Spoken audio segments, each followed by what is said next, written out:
Hello to all Ghana-loving Ghanaians from all around the world. Welcome to Newz, where it's all about country and people for the betterment of Mother Ghana.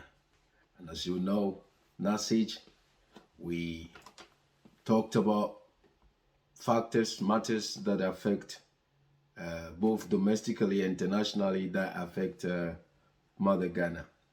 So today this video is done to look at some assertions made by Tucker Carlson of Fox News about Ghana's economy and the blackouts that Ghana had, and I mean all the challenges, most of the challenges, not all of them, including the riot, or not riot, the demonstration, has something to do with the Paris Agreement, or in the otherwise, the Green New Deal. So we will look at some facts. We will give you an excerpt of what Tucker Carlson has said, and you be the judge as to what actually is the cause of Ghana's economic challenges since 2016, because Ghana's economy has been picking up on a very upward trajectory up until 2026, he has alleged. So let's have a look at it. Let's delve into it. But before we give you excerpt, before you see the excerpts of Tucker Carlson, which you might have seen somewhere else or on their channel, let's look at some facts. Now, the Paris Agreement, Ghana, United Nations announcement as of the 23rd September 2015, Ghana submitted its climate action plan ahead of a 2015 Paris Agreement. This is on the United Nations website. Then on the 22nd of April 2016, Ghana signed Paris Climate Agreement.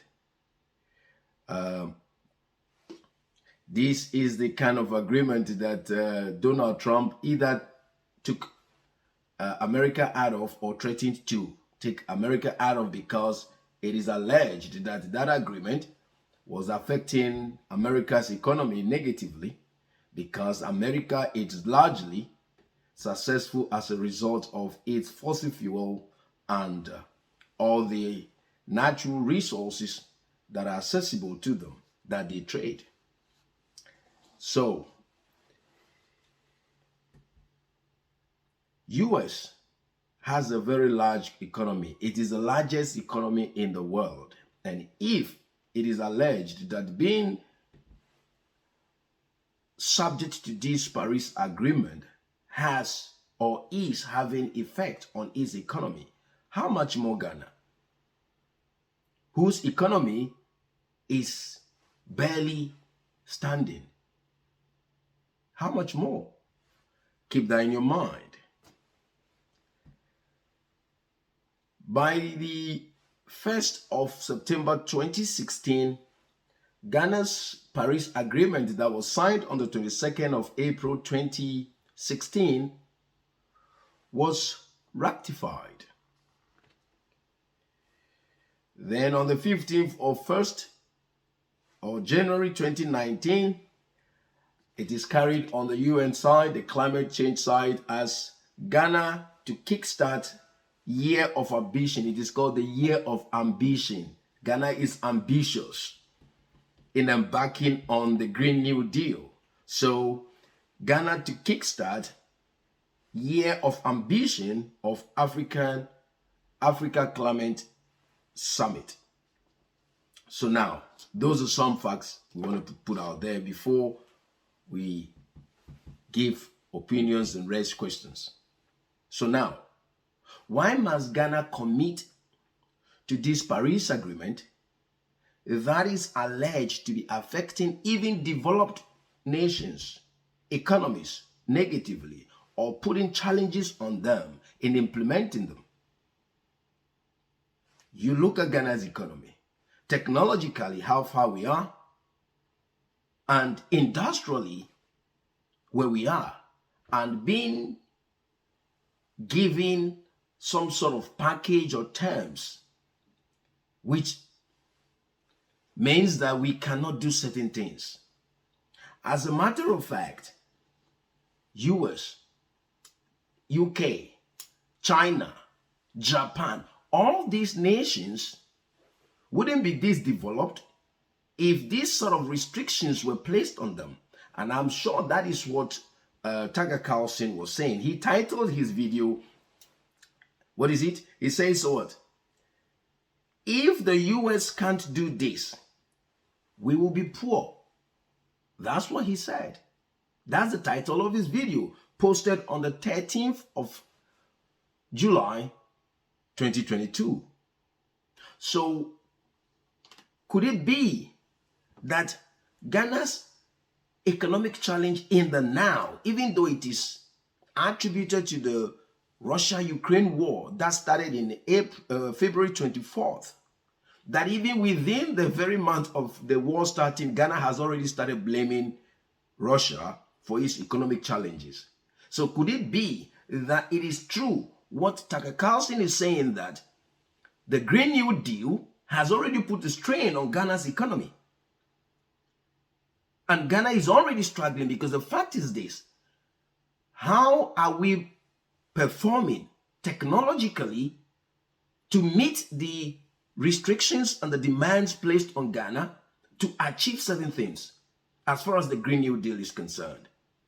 Like I've said, United Kingdom, during the era they call the industrialization era, wouldn't be if these restrictions that we see or is embedded in these Green New Deals. Would they have come that far? Will America, China, which is heavily polluting when it comes to industrial stuff, when did China even agree to be part of the Paris Agreement? You think on that. Now, the interesting thing is this. Many are of course, when these things are talked about, then there we go, those that are on the side of the Green New Deal and what not will jump on and start talking about conspiracy theories and stuff like that. I mean, conspiracy theories are facts that we are running with now. So if people raise questions or concerns about certain things, the most important thing, science before now, is this person raised question, the other person raised question. We all go away and find answers until we come to a conclusion that this is the way. Now, the interesting thing is this. By the champions of this Paris Agreement and Green New Deal, their own assertion is this, and I read. It says what? By 2050, if all these Green New Deals are successfully implemented by nations of the world, this is the word used, we will possibly impact the average global warming as it's alleged, because some believe the global warming is questionable, having looked at figures and data over the years. So I'll put it this way: global warming as alleged. Of course, personally as a child, when we were young, playing football in the field, it's always been hot. And I think it was even hotter at the time. But anyway, as alleged, the global warming, because I said alleged because there's two arguments out there. Some think it is not, some say it is. But those that say it is, if we embark on all these things, solar panels, electric cars, which are beautiful, I don't have any problem with electric cars. But if you ask me, We should rather allow both energy sources to run concurrently. Maybe half the population of the world decides to go electrical, half the population is still holding on to what I'll call the traditional source of energy. Even that, if it is true that the reduction in our previous activities will impact the global warming and global changes positively, there will still be an impact, because half the population is not on the usual and half of the population is on the usual. But this is it. They said what? If we embark on all these things, even some are suggesting we don't have to eat meat. They will produce artificial meat for us. With my head, artificial meat. Anything artificial that goes into the body of a man has adverse effect. So I'm wondering what kind of artificial meat is that going to be? Some allege that it is even available. I'm only saying what is out there. Anyway, so if all these things is done to the detriment of the comfort of man, if we deprive ourselves of the normal way of living and give in to this movement, we will only possibly impact the global temperature, the average temperature, by 1.5 degrees Celsius. 1.5. So Ghana's economy should struggle, because have you given us all the resources to actually successfully implement this Paris Agreement? Whilst we are cutting out or regulating out the normal way of doing things, by 2050, the impact that could be, not that it will, it is not a certainty, because their statement is possibly. It is not a certainty. It's 1.5 degrees. Is the only difference we can make. You tell me, if you are put in a place that has a temperature of 45 degrees and is reduced by 1.5 degrees, would you have noticed a difference? So nations are to embark on this Paris deal that tells you what you can or cannot do, what you can have or not have, yet Ghana don't have the technological how to sustain these things.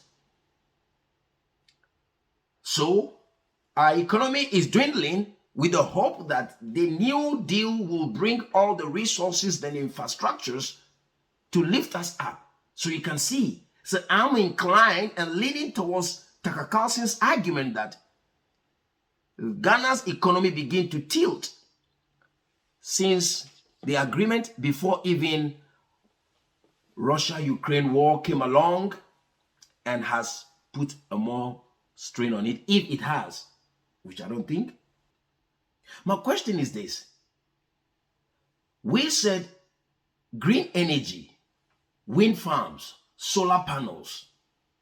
If there be anything green, maybe geothermal energy, maybe the tidal waves, but solar panel and wind farms, I don't think they are that green. By the time they are polished and painted white, and solar panels with fiberglasses on their surfaces looking black on the fields, some forests would have been destroyed, because you need iron ore, you need copper, you need gold, all the resources that form these green energy, solar and wind farm, came from the forest. A forest that has been destroyed just to access the iron ore, the bauxites. And you tell me that solar panels are green? The cells in the batteries, where do they come from? The lithium, where did they come from? Come on, people. You can't go around and destroy the forests, accessing these metals, and go to a factory, and yet, of course, these factories, are they run by batteries? Where these solar panels and these wind blades and turbines and what have you are built, are they using electricity? Or they are using energy from space?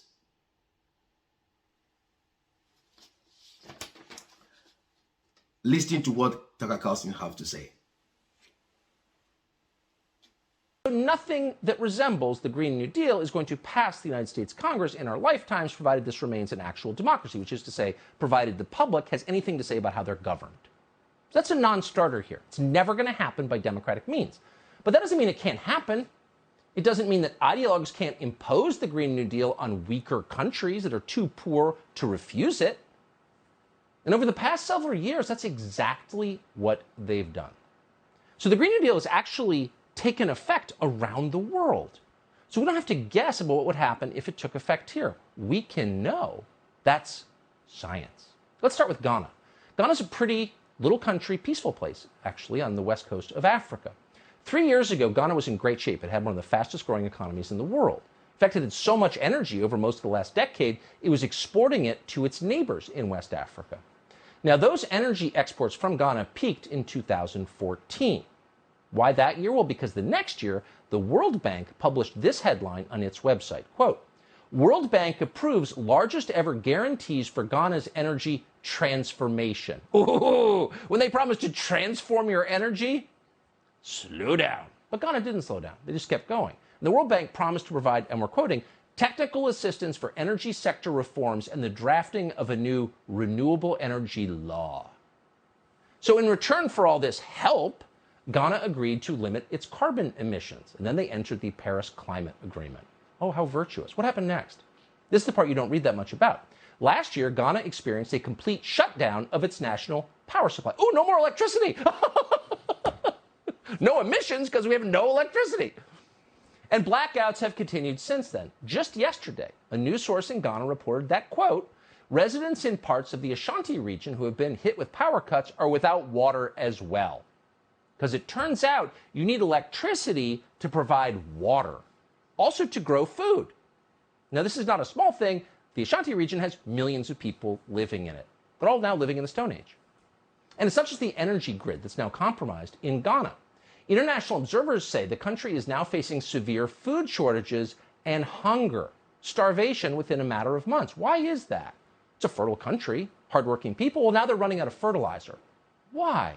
Well, because for years, Sandy Cortez's friends in the NGO community pushed Ghana toward less efficient, more expensive organic fertilizers. And the government of Ghana, because it's not a rich government, caved. Last year, according to Ghana's news service, Ghana's agricultural minister, quote, urged local farmers to adopt an organic agriculture system to reduce the impact of climate change. Oh, what happened then? Well, the good people of Ghana, while they feel good about their fight against climate change, are now starving. And in June, last month, police in Ghana used water and tear gas to attack hundreds of demonstrators in Accra, which is the capital of Ghana. Now, it's not just Ghana. The same thing just happened in Sri Lanka. In 2016, the World Economic Forum published an article by a Columbia professor called Joseph Stiglitz, one of the dumbest people on planet Earth, urging Ghana to transition to, quote, high productivity organic farming. Now, what does Stiglitz know about farming? Ever farmed? No.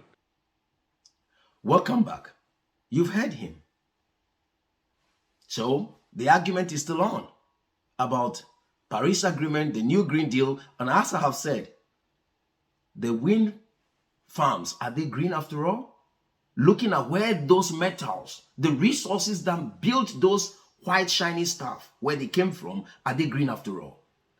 We are comfortable to allow solar panels to occupy our green fields and our farmlands than we farming on them for our consumption. And that's how green you think it is. Because wherever solar panels is, you know, when you cast shadow over a field for a long time, the grasses die, the greens go away. So the bigger the solar farms become, the more greens that we are going to lose. And when those places becomes, the grasses become absent for a long time, I am alleging that could become a desert. Because if you put the land under sustained pressure of not ever regrowing grasses, you're setting it up for it to become a desert. Deforestation would take place. If you think I'm wrong, tell me, go to the solar farms and see if where the solar panels occupy, there's any grass growing under there. There's nothing. Anyway, we turn to raise this and talk about this as this is an international matter but affects Ghana, and it is alleged affecting Ghana negatively. And all the facts that Tucker Carlson have said, of course, there is a website called Dubawa Amplifying Truth. Is a website that said they were fact-checking the claims of Tucker Carlson, agreed to some of them and do not agree to some of them. It is not about fact-checking or not fact-checking. Anyway, who fact-checked the fact-checker? They have agreed to most of the things he have said, except one. As a matter of fact, the ESG, where is Ghana? 97.7%, which in effect is suggesting that Ghana is carbon neutral. Ghana's activity does not impact the global warming situation negatively. So why should we be placed under? Yes, somebody's going to argue that, okay, do you want Ghana also to begin industrialization as it was in United Kingdom, America, China, the big heavy economies I'm mentioning, before they start to correct it? No, that's not what I'm saying. If you have a new technologies that is going to help us industrialize without any effect on the climate, make it accessible to us. Don't set us on a course where we implement what you have asked us by regulating ourselves out of the normal way of doing things and never get what we want or never get what you have promised us. With in effect, we are doing away with a lot of things, but we are not getting a lot of things back in to replace it. And so our leaders have to wake up and be strong and be tough before just wholesomely accepting and signing these things and rectifying them all around the place. Till we come your way, God bless Mother Ghana. Long live the Fourth Republic. Please, in the interest of Ghana must work, share the video, subscribe to the channel for more patriotic views from Country and People Point.